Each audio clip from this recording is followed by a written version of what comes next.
নমস্কার, আমি তরুণ ঘোষ। দিকে দিকে শোনা যাচ্ছে শেখ হাসিনার ফিরে আসার কথা।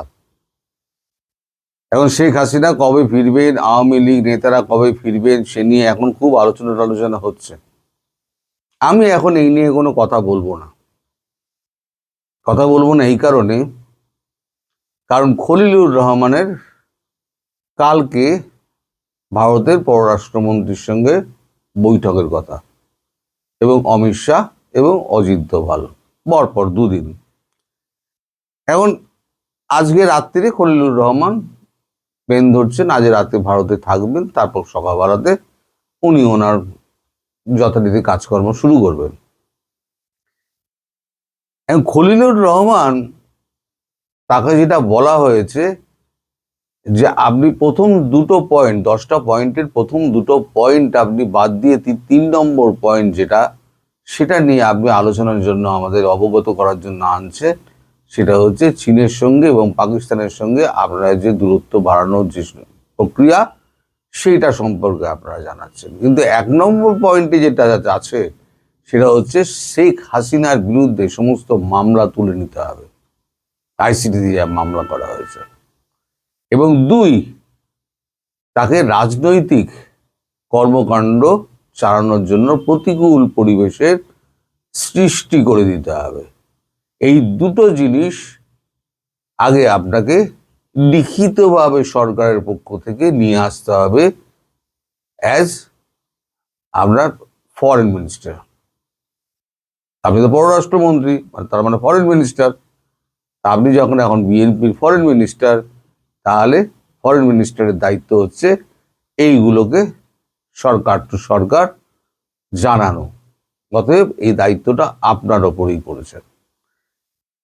এবার কালকে খলিলুর রহমান বৈঠকের পর, কাল পরশু বৈঠকের পর কি দস্তাবেজ উনি দেন এবং কি আলোচনার হয়, তারপরে আমি শেখ হাসিনার প্রত্যাবর্তন, আওয়ামী লীগ নেতাদের প্রত্যাবর্তন নিয়ে তখন কথা বলবো। তার আগে কথা বলবো না, আমি ঠিক করে নিয়েছি। কারণ সলিড তথ্য যদি আমার কাছে না থাকে, তাহলে পরে আমি কাগজ দেখে বলি, তাতেই আমায় দেখে দেয় গুজববাজ বলে। কাগজ ছাড়া বললে পরে তো আরো মুশকিল। এখন দুটো খবর আপনাদের আগাম দিয়ে রেখে দিই, পরে বিস্তারিত বলবো। সেটা হচ্ছে, এক হচ্ছে যে মায়ানমার সরকার, তারা কনগ্রাচুলেট করেছে খলিলুর রহমানকে, তারেক রহমানকে নয়। আবার আরাকান আর্মি পৃথকভাবে কনগ্রাচুলেট করেছে খলিলুর রহমানকে। এর পেছনে রহস্য কি, কেন করলো, সেটা আমি পরের ভিডিওতে বলবো, কারণ এই ভিডিওতে তাহলে অনেক লম্বা হয়ে যাবে। এখানে অনেকগুলো প্রসঙ্গ আছে। দ্বিতীয় হচ্ছে, এই যত পুলিশ মারা হয়েছে না, যেটা নিয়ে এত কথাবার্তা হচ্ছে, 27 জন সমন্বয়কের বিরুদ্ধে মামলার প্রস্তুতি নিচ্ছে তারেক জিয়ার সরকার, তারেক রহমানের সরকার বলা যায়। এখন সেই মামলার গতি প্রকৃতি, কারা কারা আছেন সেখানে, বলেছিলেন ল্যাজমোটা সমন্বয়ক সব, তারা কেউ পার পাবে না। পরবর্তী যে সরকারি এসে বসুক, সে হাসিনা সরকারি বসুক বা অন্য যে কোনো সরকার এসে বসুক, ভারতবর্ষ ছাড়বে না, এদের কাউকে ছাড়বে না, কারোর রেহাই নেই। আমি কিন্তু বরাবর বলে গেছি। তখন আপনারা নানান কথা লিখেছেন, আমি আজকাল আপনাদের কথা কানে দিই না। কারণ আপনাদের প্রধানমন্ত্রী একটা কথা আমাকে বলেছেন, শোনো, যে গাছে ফল ধরবো সেই গাছেই লোকে ঢিল মারবো, সুতরাং ওই সবে কান দিও না, তুমি তোমার কাজ করে যাও। তাহলে আমি আমার কাজ করে যাচ্ছি। এবার আর একটা খবর আপনাদের দিই, এই দুটো খবর তারপরে বিস্তারিতভাবে আমি দেবো। একটা হচ্ছে সমন্বয়ক 27 জন কারা এবং তাদের বিরুদ্ধে কি কি মামলা হতে যাচ্ছে, আর খলিলুর রহমানকে কেন মায়ানমার সরকার এবং ওই আমরা আরাকান আর্মি কনগ্রাচুলেট করলো। তার পেছনের কাহিনীটা বলবো পরবর্তী ভিডিওতে। আজকে আমি এখন আলোচনা করব সেটা হচ্ছে, একদিন ধরে পাকিস্তানকে খুশি করছিলেন ডোনাল্ড ট্রাম্প, এবার তার ভারতকে খুশি করার পালা। ভারতকে খুশি করতে গিয়ে তিনি এমন একটা বোমা ফাটিয়েছেন যে পাকিস্তান প্রায় রসাতলে যাওয়ার জোগাড়। সেটা আবার আমাদের কাগজেই বেরিয়েছে। এই দেখুন আজকের কাগজ। আজকের কাগজ হচ্ছে 26শে ফেব্রুয়ারি, ভালো করে দেখে নিন। 26শে ফেব্রুয়ারি, আনন্দবাজার পত্রিকা। তলায় কি লেখা আছে? ট্রাম্পের নতুন দাবিতে পাকিস্তানের অস্বস্তি। দেখে নিন ভালো করে। ট্রাম্পের নতুন দাবিতে পাকিস্তানের অস্বস্তি। এখন ট্রাম্প দাবি করেছেন কি? ট্রাম্প অদ্ভুত রকম দাবি করেছেন। অন্তত 80 বার তো ভারতের ফেলেছেন, মানে বিমান ফেলেছেন, ভারতের যুদ্ধ থামিয়েছেন। 80 বার বলেছিলেন অন্তত উনি। আর 11টা প্লেন পড়েছে, সেটাও উনি বলেছেন। এইবারে যেটা উনি দাবি করেছেন সেটা নতুন, সেটা হচ্ছে ওয়াশিংটন ডিসি 25শে ফেব্রুয়ারি তার হস্তক্ষেপেই যে ভারত এবং পাকিস্তানের সংঘর্ষে বিরতি টেনেছিল, এই দাবি অন্তত 80 বার করেছেন আমেরিকার প্রেসিডেন্ট ডোনাল্ড ট্রাম্প। এবার তিনি বললেন, পাকিস্তানের প্রধানমন্ত্রী শাহবাজ শরীফ এই ব্যাপারে তাকে ধন্যবাদ জানিয়ে বলেছিলেন আমেরিকা হস্তক্ষেপ না করলে অন্তত 3.5 কোটি মানুষের মৃত্যু হতো।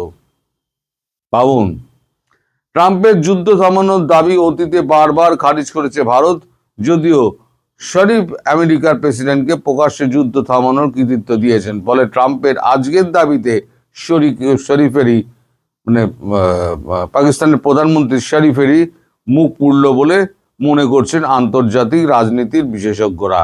তাদের ব্যাখ্যা, 4 দিনের অপারেশন সিঁদুরে ভারত ঠিক কতটা এগিয়েছিল তা ট্রাম্পের কথাতে পরিষ্কার হয়ে গিয়েছে। দ্বিতীয়বার প্রেসিডেন্ট হওয়ার পরে 1 বছর পূর্ণ করেছেন ট্রাম্প। সেই উপলক্ষে সে দেশের কংগ্রেসের বক্তৃতা দিচ্ছেন তিনি। সেখানে তার দাবি, এই 1 বছরে তিনি 8টি যুদ্ধ থামিয়েছেন। ভারত পাকিস্তান ছাড়াও এই তালিকায় রয়েছে ইসরায়েল হামাস, ইসরায়েল ইরান, মিশর ইথিওপিয়া, সার্বিয়া কসাভো, রোয়ান্ডা গণপ্রজাতন্ত্রী কঙ্গো, আর্মেনিয়া আজারবাইজান এবং কম্বোডিয়া থাইল্যান্ড। কোনোটাই আদতে কিছু হয়নি। ভালো। ট্রাম্প বলেন, দেশে ও বিদেশে আমেরিকানদের নিরাপত্তা ফিরিয়ে আনার ব্যাপারে আমরা গর্বের সাথে কাজ করেছি। প্রথম 10 মাসে 8টি যুদ্ধ থামিয়েছি আমি। পাকিস্তানে ভারতের মধ্যে পরমাণু যুদ্ধ হতে পারত। পাকিস্তানের প্রধানমন্ত্রী আমায় বলেছেন, আমি হস্তক্ষেপ না করলে 3.5 কোটি মানুষ মারা যেত। রাশিয়া ইউক্রেন যুদ্ধ প্রসঙ্গে ট্রাম্প বলেন, প্রথম যুদ্ধটি থামানোর জন্য আমার প্রশাসন কাজ করে চলেছে। রাশিয়া এবং ইউক্রেনের মধ্যে হত্যাকাণ্ড চলছে। এই সময় প্রেসিডেন্ট থাকলে এই যুদ্ধ হতোই না। মানে যখন এর আমলের কথা বলছেন উনি, বাইডেনের আমলের কথা বলছেন। ট্রাম্প এদিন দ্বিতীয় বিশ্বযুদ্ধের এক প্রবীণ সেনাকে সম্মানিত করেছেন, বলেছেন, আমি সবসময় রাষ্ট্রীয় সম্মান চেয়েছি, কিন্তু আমাকে জানানো হয়েছে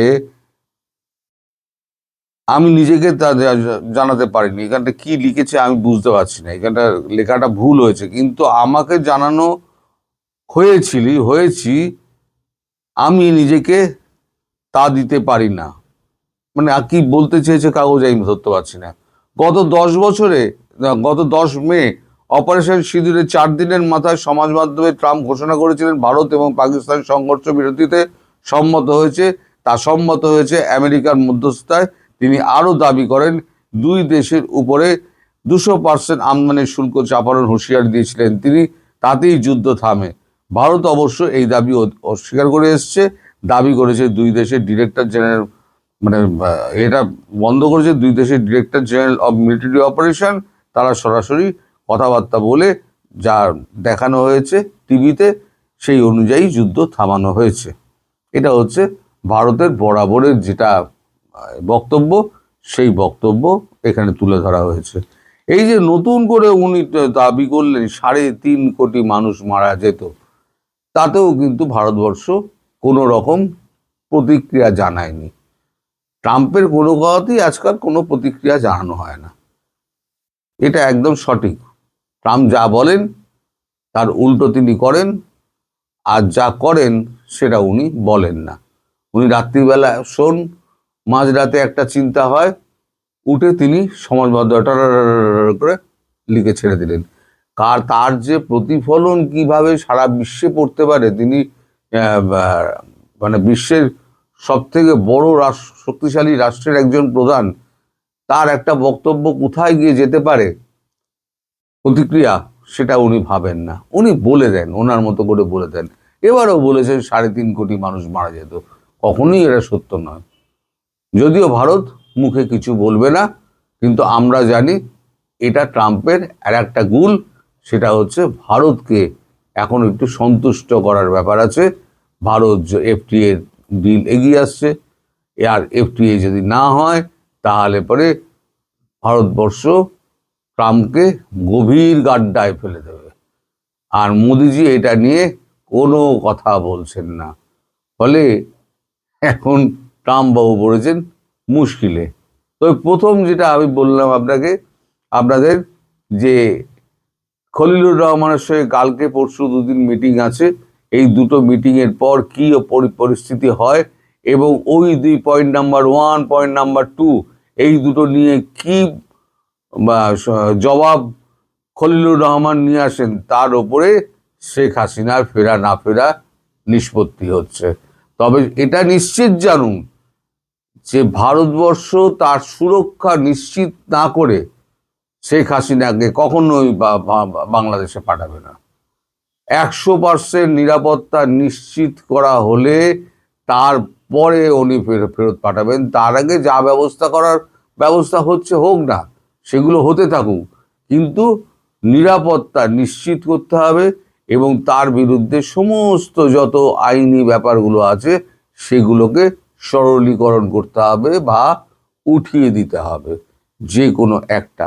যদি আইসিটির যদি যে তাজুল ইসলাম, তাকেই যদি সরিয়ে দেয়, চিফ প্রসিকিউটর যিনি প্রথম এই মামলাটা করেছেন, তাকেই যদি অবৈধ ঘোষণা করে সরিয়ে দেওয়া হয়, তাহলে মামলা থাকেটা কি? 12 তারিখ আপনাদের সংসদ বসছে, সেই সংসদে এটা যদি উত্থাপন না হয় তাহলে অলরেডি এটা বাতিলই হয়ে যাবে। এখন সেই দিকেই যাচ্ছে ব্যাপারটা, দেখা যাক, হয়তো সেই উত্তরটাই হয়তো উনি নিয়ে আসবেন, এটা আমার মনে হয়, ব্যক্তিগতভাবে আমার মনে হয়। তবে ট্রাম্পের যে খবরটা আমি বললাম সেটা কিন্তু এই আমি কাগজ দেখে বললাম ভাই, এই কাগজ দেখে বললাম, যেটা আপনাদের দেখালাম। আমাকে আবার গুজববাজ বলবেন না, গুজববাজ যদি বলেন তাহলে এই ডোনাল্ড ট্রাম্পকে বলবেন, তিনি যেটা বলেছেন 1,70,00,000 3 কোটি 3.5 কোটি লোক মানুষ মারা যেত, আমায় বলবেন না ভাই। আমি আগে থেকে বলে দিচ্ছি, হাত তুলে দিচ্ছি ভাই, আমায় বলবেন না। তো ঠিক আছে, সবাই ভালো থাকবেন, সুস্থ থাকবেন, সাবধানে থাকবেন, নমস্কার।